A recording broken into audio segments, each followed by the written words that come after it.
Katharine Hepburn finally breaks her silence about Humphrey Bogart, and her story begins long before the spotlight found her, as she was born on May 12, 1907 in Hartford, Connecticut. Raised in a home that refused to accept society's limits in a time when women were expected to be quiet and obedient. Her parents were bold thinkers.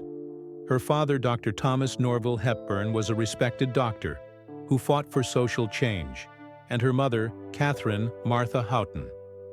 Hepburn was a fearless suffragist, teaching young Kate to question everything and never back down. And from the very start, she was full of energy, staging plays with her siblings and showing the world that she was not meant to blend in. She attended Bryn Mawr College, where she discovered her love for performing while studying history and philosophy. And after graduating, she chased the stage in New York, even as casting directors doubted her unusual voice, athletic frame, and fiercely independent spirit. But instead of changing herself, she let those differences become her strength, capturing Hollywood's attention in A Bill of Divorcement in 1932 and winning her first Academy Award just a year later with Morning Glory, making it clear she was a rising star. Yet Hollywood turned on her in the late 1930s, labeling her box office poison after a few films underperformed, but she refused to accept defeat, returning to Broadway and claiming the lead role in the Philadelphia Story, then buying the film rights herself and using that brilliant performance to rebuild her career. When the movie adaptation arrived in 1940, alongside Cary Grant and James Stewart, audiences remembered why she was a force that could not be erased. And throughout the next decades, she delivered unforgettable performances, especially alongside Spencer Tracy, with whom she shared not only electrifying chemistry on screen, but a deep private love of it, as they starred together in Woman of the Year, Adam's Rib, and Guess Who's Coming to Dinner, always showing audiences what intelligence, independence, and true partnership looked like, even if their relationship was kept in the shadows. Since Tracy remained married during their 27 years together, she became the symbol of strong women playing powerful roles like Eleanor of Aquitaine in The Lion in Winter, earning her third Oscar, and Ethel Thayer in On Golden Pond, earning her fourth, all while remaining true to herself. Avoiding Hollywood parties, wearing pants before society allowed it, and speaking without fear, telling the world that she never realized women were supposed to be the inferior sex, because she never believed it for a second. She once married Ludlow Ogden Smith, known as Luddy, during her early years when she was still exploring who she wanted to be. But her ambition and thirst for freedom clashed with his desire for a quiet, traditional life.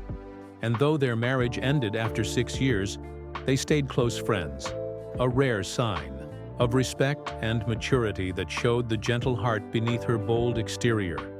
But now comes the part of her life she rarely shared her feelings about: Humphrey Bogart, the legendary star who joined her in one of cinema's greatest adventures. The African Queen, filmed in the brutal heat and danger of the African jungle, where disease, bugs, and exhaustion attacked everyone except Bogart. It seemed who stayed calm, steady, and strong through every challenge. She later said, "Bogey was a real man and there was nothing fake about him." What audiences saw on screen was exactly who he was: tough but kind, witty but grounded. A man who never needed to brag about his talent.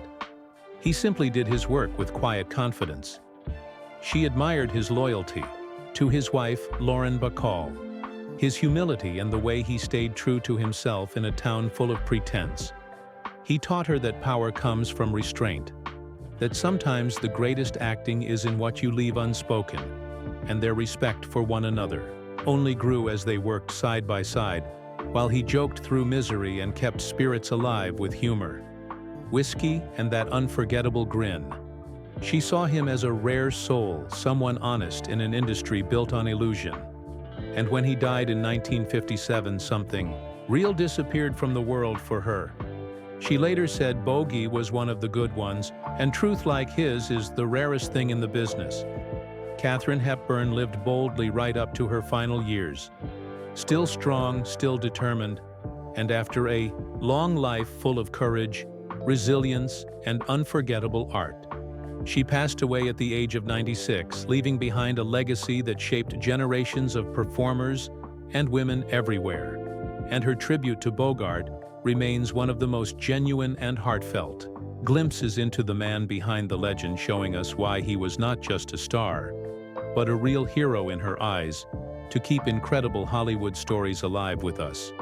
Subscribe to Hollywood Bulletin, like this video, and press the bell icon so you never miss a moment of classic film history.